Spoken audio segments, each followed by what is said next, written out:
Oke, nah penyembahan harus menjadi gaya hidup kita.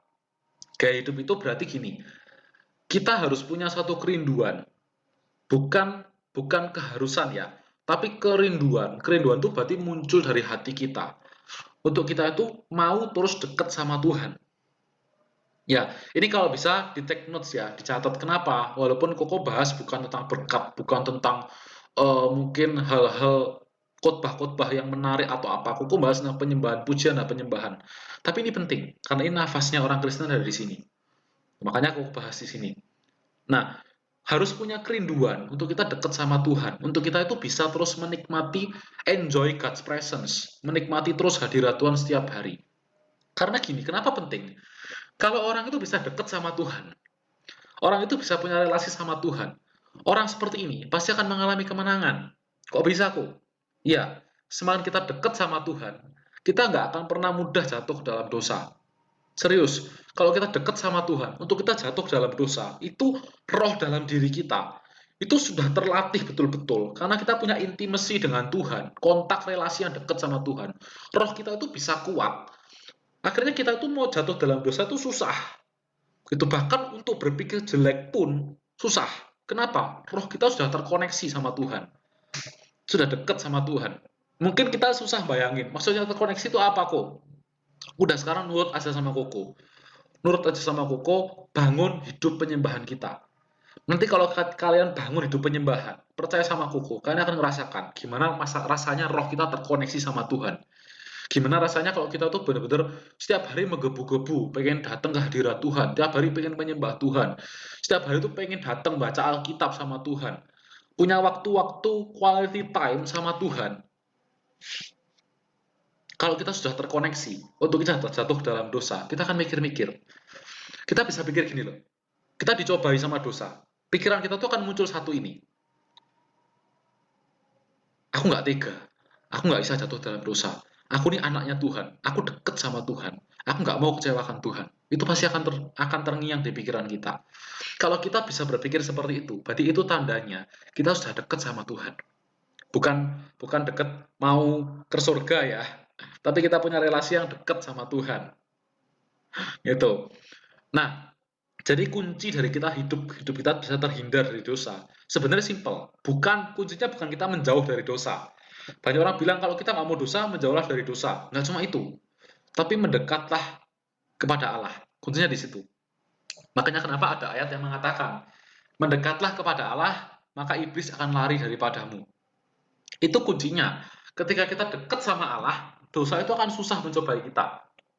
Bukan berarti dosa nggak mencobai kita. Selama kita hidup, dosa pasti akan mencobai kita. Makanya kita terus butuh Tuhan. Sampai akhir hidup kita butuh Tuhan. Karena dosa akan terus berusaha mencobai kita. Tapi untuk kita jatuh, itu perkara yang beda. Itu akan sangat susah, karena kita punya keintiman dengan Tuhan. Inilah enaknya kalau kita betul-betul dekat sama Tuhan. Masa depan kita tuh pasti akan cerah. Kenapa? Karena di tangan Tuhan. Tuhan yang pegang. Itu. Makanya orang yang dekat sama Tuhan, orang yang mau punya kerinduan untuk menyembah Tuhan, orang ini pasti akan hidup dalam kemenangan. Kita bisa belajar dari seorang Daud. Daud itu sangat cinta Tuhan. Daud itu pribadi yang sangat rindu Tuhan. Dia selalu menyembah Tuhan setiap hari. Dia jadikan penyembahan itu sebagai gaya hidupnya. Betul-betul lifestyle-nya Daud adalah penyembah. Makanya kalau ditanya sebenarnya, kalau yang sebetulnya ya, kalau orang tanya, Daud itu sebenarnya apa sih? Daud itu siapa sih? Ada beberapa orang yang jawab, Daud itu raja. Daud itu seorang nabi. Salah, bukan keduanya. Daud adalah sosok seorang penyembah yang benar. Itu yang betul. Karena sebelum Daud jadi siapa-siapa, dia itu kehidupannya hanya menjadi seorang penyembah. Karena lifestyle dia yang menyembah Tuhan setiap hari, itu yang membuat Tuhan jadi berkenan kepada Daud, dan Tuhan angkat Daud menjadi raja akhirnya. Karena dia seorang penyembah tadi. Jadi dia tuh sebetulnya bukan raja, tapi Daud itu adalah sosok seorang penyembah yang benar, yang menggerakkan hati Tuhan. Akhirnya Tuhan angkat dia sebagai raja. Nah, kita bisa belajar dari seorang Daud, yang bahkan sehari pun, Daud tuh kalau sehari pun nggak menyembah, kok yakin dia itu akan Grisian, akan apa? Nggak nyaman. Pasti pengen terus datang menyembah Tuhan. Karena timbul dari kerinduannya seorang Daud. Pasti sehari-hari, pasti dia itu sering penyembah Tuhan. Bahkan nggak cuma sekali, mungkin 2 kali, mungkin 3 kali, mungkin 5 kali, mungkin 10 kali, nggak tahu. Nggak ada yang menuliskan berapa sering Daud menyembah Tuhan. Tapi Koko yakin pasti sering. Kenapa? Buktinya, dalam pondok Daud, dalam kemahnya Daud, yang di dalamnya sudah ada bait, sudah ada tabut Allah. Daud itu menempatkan, nanti kalau kalian baca ya di kitab Tawarik, ingat Koko di kitab Tawarik, kalau kalian baca, Daud itu menempatkan ada 24 regu atau 24 kelompok yang masing-masing isinya 12 orang, dan 12 orang ini bergilir, atau 24 kelompok ini yang masing-masing 12 orang ini bergilir terus setiap hari untuk memuji dan menyembah Tuhan. Digilir terus. Nah, tujuannya apa? Supaya di tabut Allah, supaya di pondok Daud setiap hari ada penyembahan yang dinaikkan.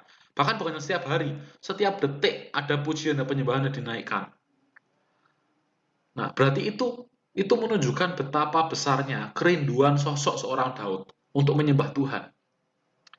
Benar-benar menerapkan gaya hidup seorang penyembah, ya Daud ini. Luar biasa. Makanya kenapa Daud pemerintahnya bisa diberkati. Hidupnya diberkati, keturunannya diberkati semua. Kenapa? Karena Daud adalah sosok penyembah yang benar. Dia punya gaya hidup penyembahan yang luar biasa. Makanya Tuhan senang.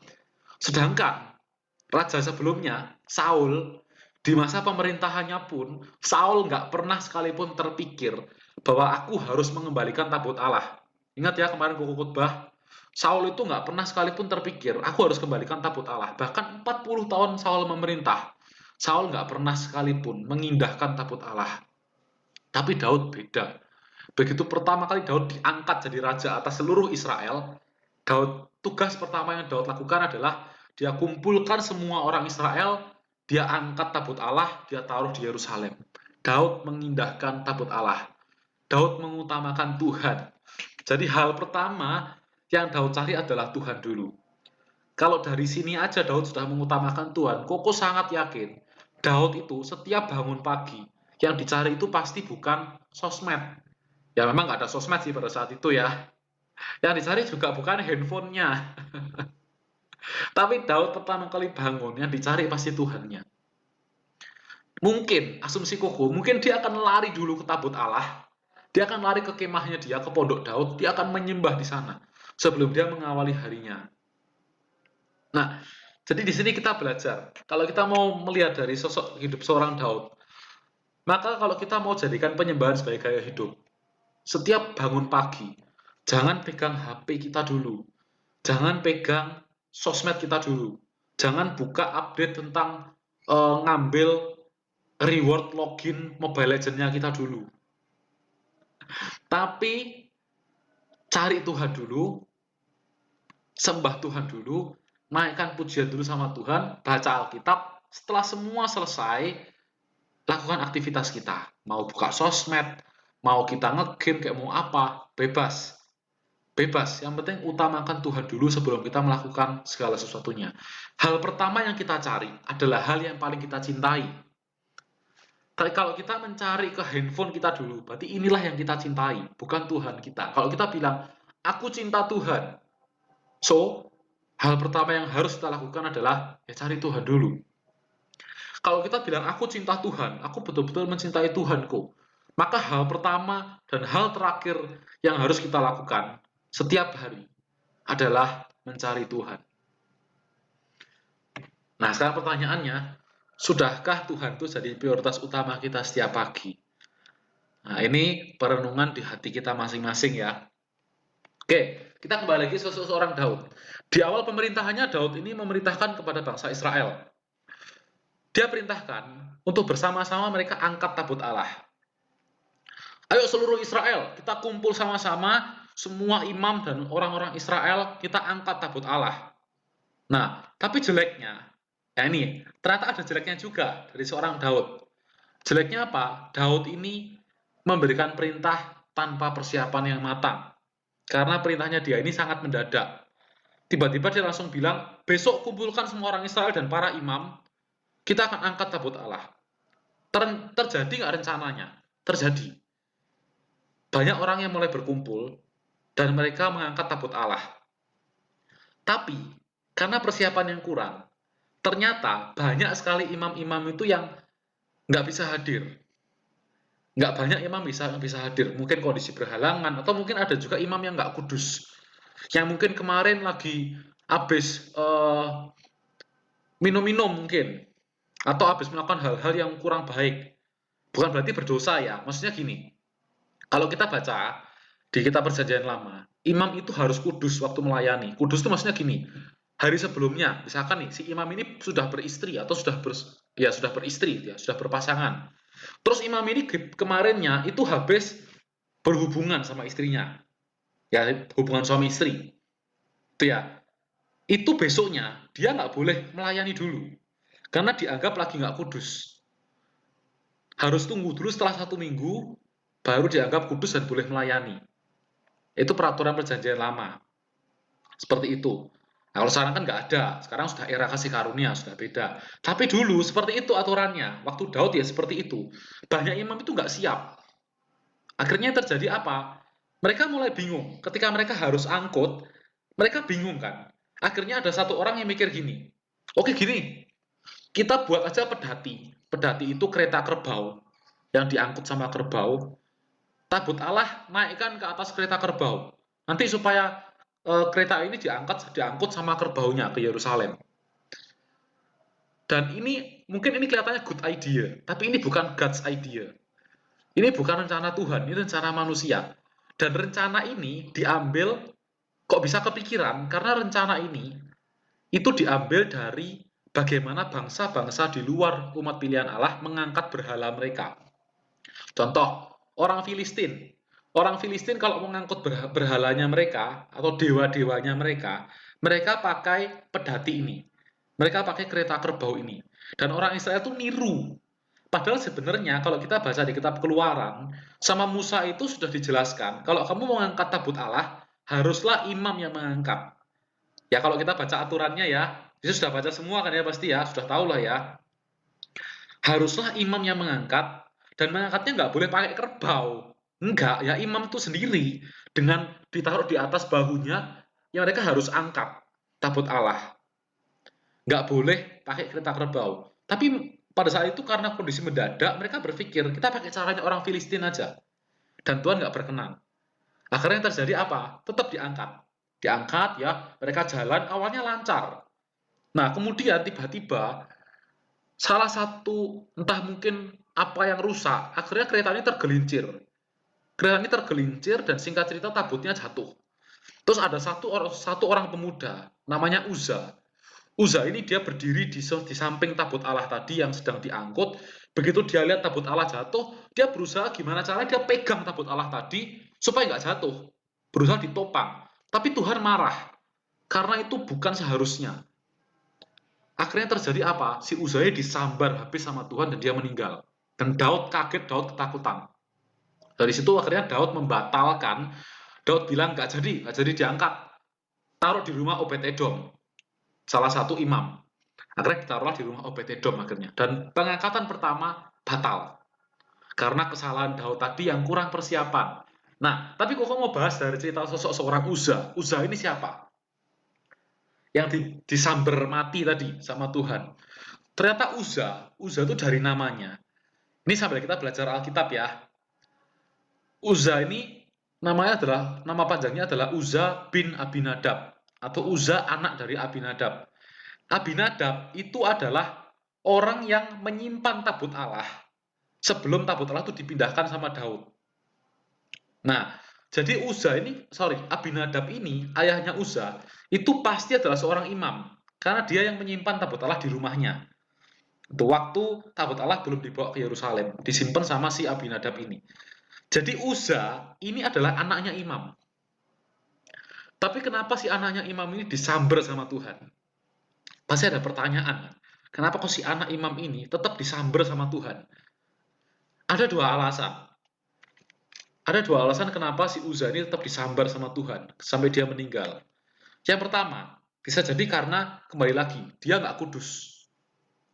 Karena mungkin dia merasa, oh tabut Allah ini diambil dari rumah ayahku, makanya mau nggak mau aku harus ikut mengangkut tabut Allah ini. Siap nggak siap aku harus berusaha mengangkut. Tapi dia lupa bahwa Tuhan nggak pernah berkenan dengan orang nggak kudus. Mungkin sebelumnya si Uza ini melakukan satu dosa atau satu pelanggaran apa yang membuat dia masih belum kudus. Dan harusnya dia nggak boleh melayani, tapi dia tetap melayani. Mungkin dia berpikir juga gini, oh ya aman lah, kan tabut Allah diangkat pakai kereta kerbau, harusnya aku nggak perlu megang, aku nggak perlu ngangkat langsung. Tapi yang terjadi apa ketika kereta itu tergelincir, dia pegang kereta itu. Dia pegang tabut Allahnya, dan Tuhan nggak berkenan. Karena tidak kudusan. Nah, jadi ini penting. Makanya kenapa di kemarin, di minggu lalu, Koko membahas bahwa kekudusan itu sangat penting buat Tuhan. Kekudusan itu adalah harga mutlaknya Tuhan. Kalau kita mau datang sama Tuhan, kita mau berusaha untuk mengenal Tuhan, kita mau intim sama Tuhan, kita tuh harus punya kekudusan. Bayangkan aja gini ya, bagaimana mungkin seorang yang nggak kudus bisa menghampiri yang kudus? Atau Tuhan kita. Kita yang nggak kudus bisa menghampiri Tuhan yang kudus. Jelas nggak mungkin. Jadi kalau kita mau menghampiri Tuhan, kita pun juga harus menguduskan diri kita. Makanya kenapa penting untuk kita terus menguduskan diri kita. Dengan cara apa? Ya dengan cara kita berdoa, meminta Tuhan untuk menguduskan diri kita, dan berusaha untuk hidup benar di hadapan Tuhan. Semakin kita itu terus berusaha untuk hidup benar, walaupun manusia itu nggak bisa hidup benar 100%, setuju ya? Pasti kita pernah melakukan kesalahan. Tapi kalau kita terus mengusahakan diri kita untuk hidup benar, disitulah terjadi proses pengudusan hari demi hari. Semakin kita dikuduskan, semakin Tuhan itu berkenan kepada kita. Itu ya. Nah, coba kita baca. Mazmur 96, ayat yang ke-9. Bantu Koko bacakan aja. Karena Koko nggak prepare Alkitab di samping Koko nih. Mazmur 96, ayat yang ke-9.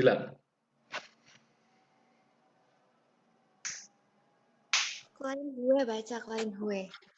Boleh kelarin. Mazmur 96 ayat yang ke-9. Sujudlah menyembah kepada Tuhan dengan berhiaskan kekudusan. Gemetarlah di hadapannya, hai segenap bumi.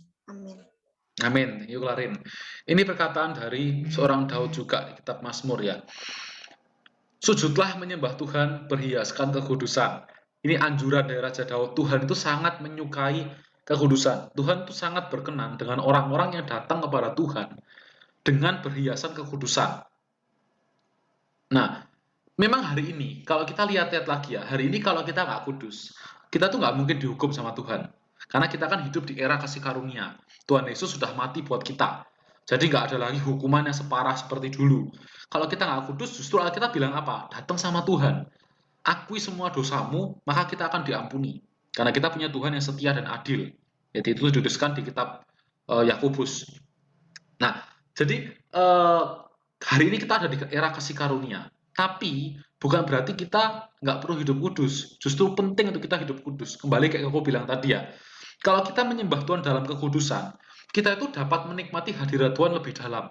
Kita bisa menikmati, enjoy benar-benar hadirat Tuhan itu dalam hidup kita, dalam penyembahan kita. Nah, bisa mengenal Tuhan juga dengan lebih intim kalau kita ada kekudusan. Jadi berkatnya itu pasti beda. Orang yang hidup dalam kekudusan dan dia datang menyembah Tuhan, berkatnya akan beda dengan orang yang tidak kudus dan dia berusaha menyembah Tuhan. Kayak tadi Koko cerita, berkatnya orang kalau nggak kudus, dia datang menyembah Tuhan, berkatnya itu paling mentok, itu adalah pengampunan. Karena dia butuh pengampunan dulu. Tapi orang yang sudah kudus, dia nggak butuh pengampunan lagi. Begitu orang kudus ini datang kepada Tuhan, berkatnya apa? Ya dia akan menikmati hadirat Tuhan, dia akan menikmati kasih Tuhan, dia akan menikmati damai sejahtera Tuhan, dia akan ditumbuhkan penguasaan dirinya, dia akan menikmati buah roh yang sudah Tuhan janjikan. Ketika orang yang kudus ini datang menyembah Tuhan. Bahkan bisa jadi ketika orang kudus datang sama Tuhan, di dalam hadirat Tuhan, ada pernyataan-pernyataan spesifik yang Tuhan mau kasih ke kita. Mungkin lewat hati nurani kita, mungkin lewat pikiran kita yang nggak sengaja tiba-tiba muncul ide. Tuhan bisa berbicara secara spesifik di hidup kita. Itu. Tapi kalau kita nggak kudus, kita datang menyembah Tuhan, itu hal-hal seperti itu nggak mungkin terjadi. Ya, jadi berkatnya beda. Orang yang menyembah dalam kekudusan dengan yang tidak kudus, berkatnya pasti beda. Kalau kita mau dapat porsi berkat penuh, kita harus menyembah Tuhan dengan berhiaskan kekudusan. Oke, itu kesalahan pertama dari Uza. Dia tidak kudus. Waktu melayani dia tidak kudus. Yang kedua, mungkin Uza ini over familiar. Over familiar itu apa? Over familiar itu terlalu biasa dengan hadirat Tuhan, terlalu menganggap remeh. Kenapa? Karena dia anak imam. Dan di rumahnya sendiri tabut Allah ada di sana. Jadi dia lihat mungkin setiap pagi dia lihat orang tuanya berdoa, bahkan mungkin dia ikut berdoa di samping tabut Allah. Gitu. Dia terlalu terlalu sering melihat tabut Allah sampai akhirnya mungkin dia merasa over familiar. Wah, sudah tabut Allah menjadi hal yang terlalu biasa buat dia. Dia mulai menggampangkan arti dari tabut Allah, menggampangkan hadirat Tuhan. Nah, ini yang bahaya, karena hal seperti ini yang bukan hanya dialami Uza, tapi hal over familiar ini masih sering terjadi di kehidupan orang Kristen sampai sekarang. Terutama orang Kristen yang Kristennya dari lahir. Dari lahir sudah jadi Kristen, dan rata-rata orang Kristen seperti ini suka terlalu sering over familiar. Terlalu biasa, terlalu menganggap enteng Tuhan dalam hidupnya. Sudah diajari kan tiap pagi harus doa. Kita sudah lakukan tiap hari kita doa, tapi karena over familiar, kita jadi mulai meremehkan makna doa. Doa akhirnya jadi suatu kewajiban, betul ya? Doa hanya sepintas lalu. Saat teduh hanya suatu kewajiban belaka. Bahkan kalau malam bisa saat teduh sambil tidur-tiduran. Atau saat itu sambil tidur beneran. Ya, ketiduran beneran itu kan. Ini terjadi karena over familiar. Jadi gini, evaluasi ke diri kita masing-masing ya. Kalau kita baca Alkitab, terus kita pernah ketiduran. Kita saat teduh, kita pernah ketiduran. Berarti kita punya penyakit kedua ini, over familiar. Kalau kita nggak over familiar, Koko jamin, kita tuh akan menikmati benar-benar. Karena kita merindukan Tuhan. Lawan kata dari over familiar-nya adalah apa? Kita merindukan hadirat Tuhan. Karena hadirat Tuhan selalu kita anggap bukan terlalu biasa, tapi terlalu spesial. Yang kita nanti-nantikan tiap hari. Dengan timbulnya kerinduan ini loh, yang membuat kita itu akhirnya menikmati betul-betul. Waktu menyembah, semalam apapun, kita bisa menyembah bahkan sampai 30 menit, 1 jam pun kita kuat menyembah. Kenapa? Karena kita bukan masuk dalam sindrom over familiar ini. Baca Alkitab, kita akan semangat baca sampai habis. Kenapa? Karena kita bukan over familiar. Sama kayak gini halnya ya. Kita excited dengan kita main game. Tapi jamnya sudah menunjukkan jam 2 pagi. Terus kita main game. Koko jamin kalau kita excited dengan game itu, sampai main sampai jam 5 pagi pun, kita ini mata kita bisa tetap terjaga. Bisa tetap kuat main. Setelah game dimatikan baru mulai ngantuk. Kok bisa kayak gitu? Padahal halnya sama loh. Kenapa? Karena game ini buat kita excited. Kita excited, kita merindukan gamenya kita. Makanya akhirnya apa? Kita nggak ngantuk. Tapi ketika baca Alkitab, langsung ngantuk gitu kan. Bahkan belum jam 2 pagi nih. Masih jam 10 malam, baca Alkitab langsung tidur nyenyak. Gitu kan. Nah, Alkitab jadi obat tidur gitu kan. Ini bahaya. Terjadi yang namanya over familiar di sini. Nah, kita nggak boleh jadi orang Kristen yang seperti ini ya. Terlalu over familiar, memandang remeh hadirat Tuhan. Memandang remeh tabut Allah seperti Uza tadi. Nah, jadi menyembah Tuhan itu nggak boleh karena kita terpaksa atau karena kewajiban, tapi harus karena kerinduan. Menyembah Tuhan harus karena kerinduan. Kalau kita berbicara gaya hidup itu adalah hidup yang benar-benar kita senangi. Nggak mungkin kita menjadikan gaya hidup hal-hal yang kita nggak senangi. Ini jelas nggak mungkin. Pasti kita nggak akan mau menjalani hidup kita kalau kita hanya menjalani hal-hal yang kita nggak senangi. Tapi gaya hidup itu adalah bagaimana kita melakukan hal-hal yang kita senangi. Itu gaya hidup. Nah, kalau kita mau menjadikan gaya hidup penyembahan sebagai gaya hidup kita, berarti kita harus menyenangi penyembahan. Kita harus mencintai penyembahan. Kita harus mencintai hadirat Tuhan. Kita harus mencintai Tuhannya, pribadinya. Maka kita akan betul-betul menyembah Tuhan dalam kerinduan. Dan ini yang Tuhan mau, bukan over familiar tadi. Tuhan nggak butuh orang yang tiap hari rajin menyembah, tapi nggak pernah punya hati dalam penyembahannya. Tapi nggak pernah ada kerinduan dalam penyembahannya. Percuma gitu kan, wasting time. Kita buang-buang waktu dalam penyembahan kita. Tapi orang yang betul-betul punya kerinduan inilah yang Tuhan mau. Dan Tuhan mau kita punya kerinduan, bukan kewajiban. Tapi Tuhan mau kita punya kerinduan dalam kita menyembah Tuhan. Itu yang disebut dengan gaya hidup. Kayak Daud tadi loh. Dia tiap pagi dia bangun menyembah Tuhan, tiap hari dia cari Tuhan, bahkan dia bikin jadwal penyembahan di kemahnya, di pondok Daudnya. Karena Daud begitu merindukan penyembahan. Daud rindu untuk mencari Tuhan setiap hari. Kita harus sama seperti Daud. Kalau kita mau benar-benar dipakai Tuhan, kita mau diberkati Tuhan, jadilah seperti Daud. Jadilah seperti Daud. Tanamkan dalam pikiran kita bahwa setiap penyembahan itu spesial. Jangan pernah kita berpikir penyembahan itu biasa. Atau kita berpikir bahwa ketika kita menyembah, ya rutinitasnya sama-sama aja. Kita hanya menyanyikan pujian, kita menaikkan penyembahan, setelah itu selesai. Kalau kita hanya menganggap bahwa penyembahan itu hal yang biasa dan rutinitas belaka, gak akan ada yang spesial yang keluar dari penyembahan kita. Tapi tanamkan di pikiran kita bahwa setiap penyembahan itu spesial. Setiap penyembahan itu spesial. Kenapa spesial? Tanamkan ini. Tiap kali kita menyembah, kalau kita benar-benar punya kerinduan ya, tiap kali kita menyembah, pasti akan ada hal baru yang Tuhan itu mau singkapkan di hidup kita. Yang Tuhan itu mau ngomong ke kita secara spesifik. Kalaupun Tuhan nggak ngomong, Koko selalu yakini satu hal. Setelah Koko menyembah dalam kerinduan, Koko yakin satu hal, Koko sudah terima berkat. Entah itu berkat jasmani yang mungkin Koko belum lihat, atau entah itu berkat rohani. Kalau berkat rohani, Koko yakin Koko sudah dapat. Detik ketika kita selesai menyembah, berkat rohani itu kita sudah dapat. Berkat apa? Lihat ini. Kalau kita datang dengan kerinduan, kita bisa menyembah Tuhan. Roh kita akan diperkuat sama Tuhan. Roh kita semakin kuat, kita akan jadi pribadi yang semakin sabar, yang bisa menguasai diri. Pribadi yang penuh damai sejahtera, karena kita bisa tenang waktu menyembah Tuhan. Pribadi yang bisa mengampuni, mengasihi orang lain. Berkat rohani ini yang banyak orang nggak punya loh. Karakter yang lebih baik, sikap yang lebih baik, itu berkat yang sudah ditambahkan ketika kita selesai menyembah.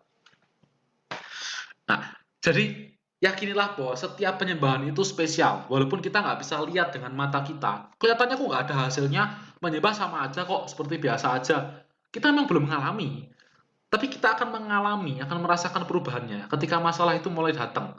Kita mulai lebih sabar, menguasai diri kita bisa berpikir objektif, itu akan kelihatan nanti.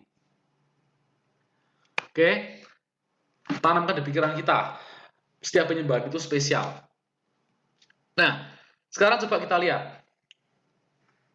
Tahu nggak bahwa pondok Daud, di dalam pondok Daud tadi, itu isinya apa? Ternyata isinya dalam pondok Daud, itu cuma tabut Allah. Satu tabut Allah aja yang ada di tengah-tengah kemah tadi, di pondok Daud tadi. Nah, beda banget dengan yang ada di kemah Musa. Kalau kita lihat di kemah Musa, kalau kalian baca ya, itu kan ada banyak perabotan. Ada yang meja untuk kurban bakaran, ada meja untuk kurban sajian, ada piala-piala, ada bokor penyiraman, ada tembaga-tembaga di sana. Banyak sekali perabotan-perabotan di sana. Ruangannya pun dibagi tiga. Ada ruang khusus untuk pelataran, ada ruang untuk ruang kudus, ada ruang untuk maha kudus. Nah, banyak sekali perabotannya di sana. Tapi sedangkan di kemah Daud itu simple banget. Isinya cuma tabut Allah. Udah itu aja. Nah, maksudnya Kuku apa di sini? Kalau kita benar-benar mau tahu prinsip penyembahan yang sejati itu seperti apa, prinsipnya itu seperti rancangan kemah Daud ini, rancangan pondok Daud ini. Prinsipnya apa? Kita hanya fokus pada satu hal aja. Kalau di kemah Musa, fokus kita banyak. Imam itu fokusnya bercabang. Harus bikin korban sajian dulu, terus darahnya dibuang keluar, terus dia baru melakukan korban bakaran, punya step by step, baru setelah itu datang ke Tuhan. Daud enggak, Daud bypass. Daud itu bypass, dia langsung datang menyembah Tuhan. Dia bypass proses semua itu. Apakah itu salah? Enggak kok, buktinya Tuhan juga gak marah sama Daud kok. Tuhan gak pernah marah sama Daud. Daud berfokus pada satu hal, yaitu hadirat Allah. Fokusku adalah kepada tabut Allah. Fokusku adalah gimana caranya aku fokus hanya menyembah dan hanya melihat mata, pikiran, hati, telinga, semua tertuju hanya kepada hadirat Allah. Kalau kita mau menikmati berkat penyembahan, prinsipnya di sini, fokus sama Tuhan. Fokus sama Tuhan dulu. Kalau kita mau menikmati berkat penyembahan, fokusnya harus gini. Kita harus fokus memikirkan bagaimana penyembahan saya bisa memuliakan Tuhan. Fokus kita di sana. Kalau kita bisa fokus ke Tuhan, oh ya, aku gimana caranya aku fokus, aku harus tenang, harus tertuju kepada Tuhan, aku harus menyembah Tuhan, harus memuliakan Tuhan. Kalau kita bisa fokus ke satu titik, fokus ke bagaimana kita memuliakan Tuhan, kita pasti akan menerima berkat besar dalam penyembahan kita. Fokus itu penting. Nah, karena waktu kita fokus, itu kita sebenarnya nggak cuma merasakan hadirat Tuhan aja loh. Enggak. Tapi waktu kita fokus, kita pun juga fokus terkoneksi dengan Tuhan. Dan Tuhan itu bisa bicara dengan leluasa ke kita. Ya, waktu kita fokus terjadi koneksi ilahi ya, seperti Koko bilang tadi. Roh kita tuh terkoneksi sama Tuhan. Kita butuh fokus. Harus fokus menyembah Tuhan. Maka ketika kita fokus, kita sudah mengizinkan Tuhan untuk berbicara spesifik di hidup kita. Fokus itu penting. Jadi gini, waktu kita menyembah, jangan sampai pikiran kita itu bercabang hati ke tempat-tempat lain. Mikir game, mikir sosmed, mikir kerjaan, mikir tugas kok banyak, mikir hal lain lah. Mikir mama papa barusan pesen suruh ngangkat jemuran. Nah akhirnya apa? Pikiran ini nyabang, ke sana, ke sana, ke sana. Kita nggak fokus sama Tuhan akhirnya. Lupa kalau kita menyembah itu tujuannya adalah untuk memuliakan nama Tuhan, untuk mendekat sama Tuhan. Tapi justru pikiran kita mendekat ke dunia. Begitu kita nggak fokus, kita akan miss menikmati hadirat Tuhan. Pasti nggak akan bisa merasakan. Kalau kita miss nggak bisa menikmati hadirat Tuhan, kita nggak akan terjadi koneksi ilahi tadi. Tuhan nggak akan bisa ngomong ke hidup kita. Gitu. Makanya penting kita harus fokus, jangan teralihkan. Waktu kita menyembah, ya udah fokusnya apa? Menyembah. Fokusnya sama Tuhan. Jangan fokusnya sama game kita. Aduh sebentar lagi tugasnya banyak nih. Aduh sebentar lagi aku ada ujian, aku belum belajar. Fokus dulu sama Tuhan. Toh juga nggak lama. Paling lama berapa sih? Mungkin paling lama kalau kita nyembah ya, mungkin kalau di sini rata-rata 30 menit kan. 30 menit kita menyembah loh, sebenarnya waktu yang singkat. Bahkan beberapa nggak belum sampai mungkin 30 menit, mungkin masih antara 10 sampai 15 menit kan. Nah, pakai waktu itu untuk fokus benar-benar menyembah Tuhan. Koko nggak bilang kita harus menyembah 30 atau 1 jam. Nggak. Durasi itu memang bagus. Kalau kita bisa perpanjang durasi penyembahan kita, berarti kita punya intimasi yang hebat sama Tuhan. Kita punya kerinduan yang besar.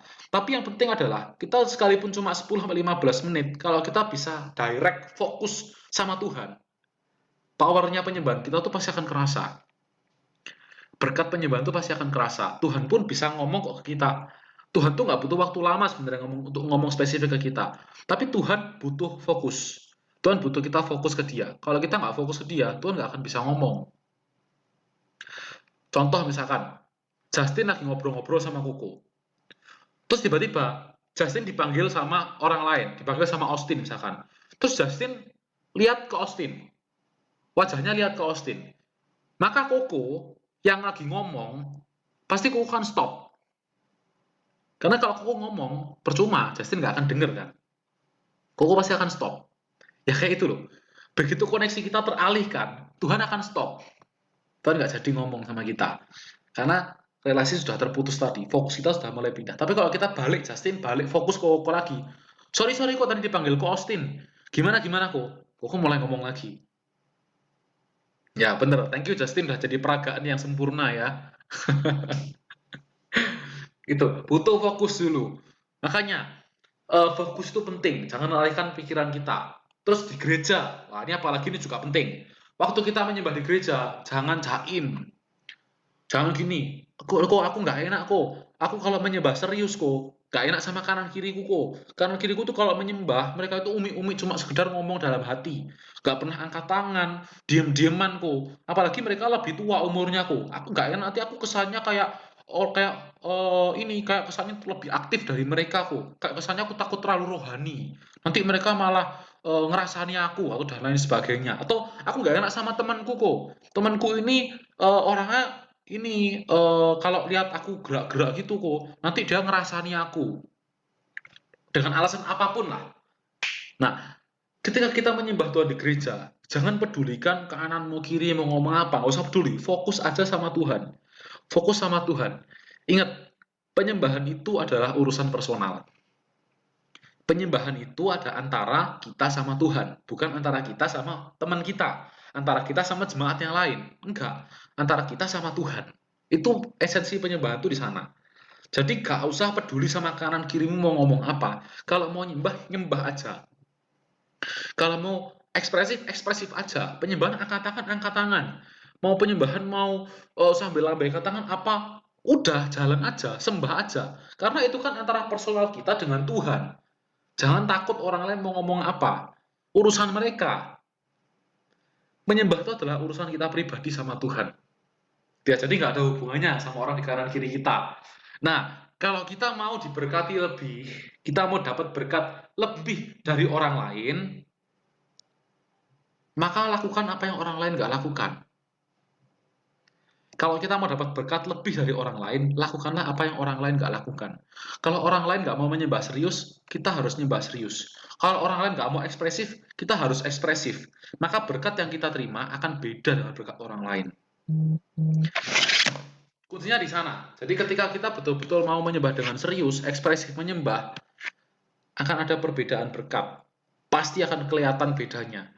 Jadi kalau kita mau diberkati lebih, jadilah beda dengan orang lain. Jadilah beda dengan orang lain. Oke? Nah, kita baca ayat satu ayat lagi. Ini kok nggak banyak membahas ayat ya. Tapi kita buka di kitab 2 Samuel. 2 Samuel 6 ayat 16. Coba dibuka, siapa yang mau bantu Koko baca? Kelarin gue. Ayo, kalian gue. Tadi itu 2 Samuel 6 ayat 16 ya? Benar. 2 Samuel 6 ayat 16. Ketika tabut Tuhan itu masuk ke kota Daud, maka Mikal, anak perempuan Saul, menjenguk dari jendela, lalu melihat Raja Daud meloncat-loncat serta menari-nari di hadapan Tuhan. Sebab itu ia memandang rendah Daud dalam hatinya. Amin. Amin. Thank you, Klarin. Nah, ternyata ketika Daud itu memuji dan menyembah Tuhan, Daud itu menyembahnya dengan sangat ekspresif. Mungkin kita sering tahu cerita ini ya. Waktu dia bawa tabut Allah kembali ke Yerusalem, dia itu memimpin pujian penyembahan dan dengan sangat ekspresif. Dia menari-nari, bahkan istrinya pun, si Mikal tadi, memandang rendah dia dan bahkan menganggap dia seperti orang gila. Tapi Daud tetap menyembah Tuhan. Daud gak peduli kanan kirinya. Mungkin ada beberapa orang yang imam-imam pun bahkan gak mau ngikut karena jaim, gak mau ngikut sama Daud. Tapi Daud peduli amat. Daud tetap menari buat Tuhan, sekalipun dia raja. Kadang raja itu gengsi loh. Raja itu mungkin mikir, aduh nanti apa kata anak buahku ya kalau aku joget-joget ya. Tapi Daud bodoh amat. Dia nggak peduli kanan kiri, Daud tetap kasih yang terbaik buat Tuhan. Daud malu nggak? Nggak, sama sekali dia nggak malu. Karena Daud lakukan bukan untuk manusia. Daud lakukan itu adalah untuk Tuhan. Fokus Daud adalah bagaimana Daud bisa mempermuliakan nama Tuhan, bagaimana Daud bisa menyenangkan nama Tuhan. Dan ternyata apa yang Daud lakukan adalah benar di mata Tuhan. Makanya kenapa kerajaan Daud kokoh, sampai keturunan-keturunannya pun semua diberkati Tuhan, jadi raja, dan Mesias, Yesus Kristus kita, lahir dari keturunan Raja Daud. Dia terima kehormatan yang luar biasa. Berkat yang dia dapatkan, yang Daud dapatkan, itu nggak cuma di hidupnya aja, tapi bahkan sampai ke keturunan-keturunannya pun diberkati terus. Sampai hari ini, nama Daud nggak pernah tenggelam. Orang selalu mengenal siapa Daud. Bahkan dari agama seberang pun, agama muslim pun tahu loh Daud itu siapa. Seberapa hebatnya Daud itu mereka tahu. Nah, Daud terima berkat yang sangat luar biasa. Lewat apa? Kegilaannya tadi nih loh. Yang orang banyak lihat, orang ini gila. Enggak, orang ini berkenan di hadapan Tuhan. Karena orang ini mau kasih yang terbaik untuk menyenangkan hati Tuhan. Jadi kita pun sama, jangan pernah kita gengsi. Ingat ini antara kita sama Tuhan. Ya, kalau kita salah fokus, kita fokus sama sesama, kita fokus sama orang lain, kita fokusnya menyenangkan orang lain, kita pasti akan gengsi. Karena kita takut dinilai jelek sama orang. Kita takut dirasani orang. Tapi kalau fokus kita sama Tuhan, seperti Daud tadi, kita nggak akan pernah gengsi. Justru gengsi akan membuat kita kehilangan berkat penyembahan. Karena kita nggak pernah bisa menikmati hadirat Tuhan. Kita akan kehilangan berkat Tuhan. Kalau kita fokus sama Tuhan, justru kita akan dapat berkat yang luar biasa. Baca ayat yang terakhir. Tetap di 2 Samuel 6, baca di ayat yang ke-23.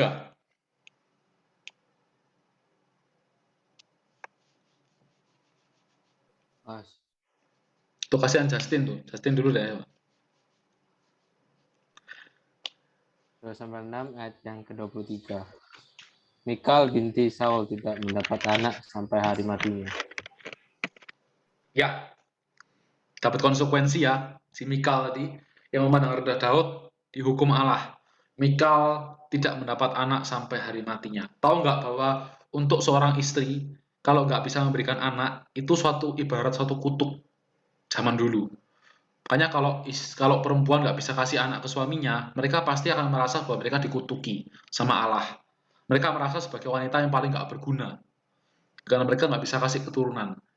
Dan Tuhan hukum Mikal dengan sedemikian rupa, sehingga Mikal merasa bahwa hidupnya itu seakan jadi meaningless. Kenapa? Karena dia berani memandang remeh. Dia mengalami kutuk Tuhan, karena dia memandang remeh Daud, yang menyembah dengan totalitas tadi. Nah, jadi hati-hati ya. Ini bisa jadi pedang bermata dua. Kalau kita adalah orang yang ekspresif dan ada orang lain yang memandang remeh kita, gak usah takut. Tuhan sudah punya porsinya buat dia. Yang penting adalah porsi kita adalah kita sembah dengan yang terbaik. Tapi kalau kita ada di posisi Mikal, tobat. Jangan pernah lihat orang menyembah, orang puji-pujian gini sama Tuhan, orang ekspresi sama Tuhan, kita merasa orang ini hiperaktif. Atau ada yang pikir orang ini kayaknya autis. Itu karena terlalu overacting. Jangan, hati-hati dengan kata-kata kita. Karena ini antara dia dan Tuhan. Kalau orang di konser umum, terus orang ini mau lompat-lompat apa, terus kita mikir orang ini kayaknya hiperaktif deh. Ya nggak apa-apa. Ini antara manusia dengan manusia. Tapi kalau kita sudah berbicara antara manusia dengan Tuhan, janganlah jadi interupsi di tengahnya. No, jangan pernah jadi interupsi di tengahnya. Bahaya, karena ini antara manusia sama Tuhan. Jangan pernah kita jadi interupsi di tengahnya. Oke, nah jadi ini poin pentingnya juga kalau kita mau membangun Pondok Daud, membangun penyembahan, menjadikan penyembahan gaya hidup kita, maka fokuslah sama Tuhan. Diberkati semua. Diberkati kok. Amin. Amin. Yuk kita melatih diri kita mau datang menyembah Tuhan.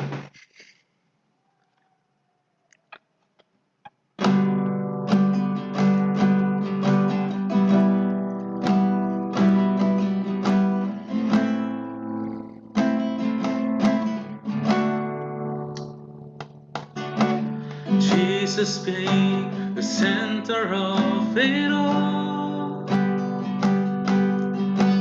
Jesus be the center of it all. From beginning to the end, it will always be you, Jesus. Jesus at the center of it all. Jesus at the center of it all. From beginning to the end, it will always be you, Jesus. Oh, Jesus, nothing else matters. Nothing in this world will do.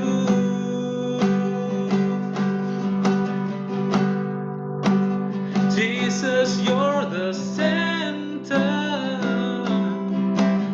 Everything revolves from you. Jesus,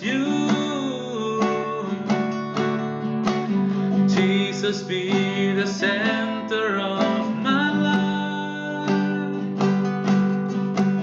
Jesus, be the center of my life. From beginning to the end, it will always be you, Jesus. Oh, Jesus. Jesus, oh, Jesus, say Jesus. Jesus, be the center of my life. Jesus, be the center of my life. From beginning to the end, it will always be you, Jesus. Oh, Jesus, nothing else matters. Nothing in this world will do. Oh, Jesus, you're the center. Everything revolves from you. Jesus, Jesus, be the center of my life. Jesus, be the center of my life.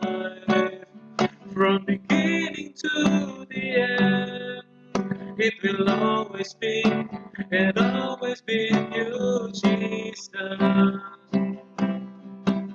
Jesus, say Jesus, Jesus be the center of my life.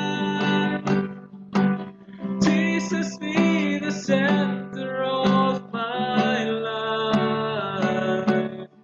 From beginning to the end, it will always be you, Jesus. Oh, Jesus, Jesus,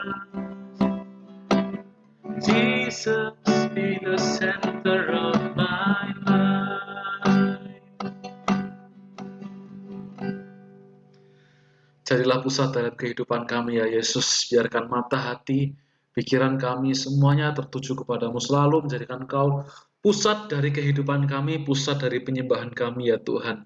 Biar mata kami terus tertuju kepadamu dan percaya bahwa Engkau Allah yang akan menuntun hidup kami terus berjalan dalam kebenaran. Terima kasih ya Tuhan, buat firman hari ini yang kebaikan bagi kami semua, materaikan kebenaran firman-Mu, biar hari ini kami ditumbuhkan menjadi anak-anak muda yang mau menjadi sosok pemuji dan penyembah yang benar, fokus kepada memuji dan menyembah-Mu Tuhan, tidak menjadikan penyembahan lagi sebagai kewajiban saja, tapi kerinduan yang benar-benar kami mau nikmati setiap hari, setiap waktu.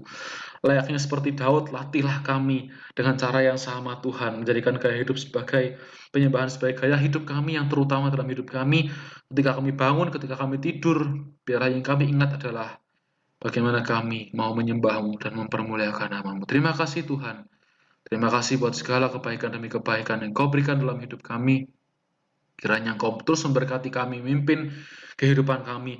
Berkati buat setiap anak muda-mudimu ya Bapa yang kuliah atau mungkin yang sekolah, yang bekerja ataupun yang mungkin berbisnis dan apapun yang mereka kerjakan, kami percaya Tuhan, kalau mereka benar-benar setia kepadamu, maka mereka akan hidup dalam kemenangan.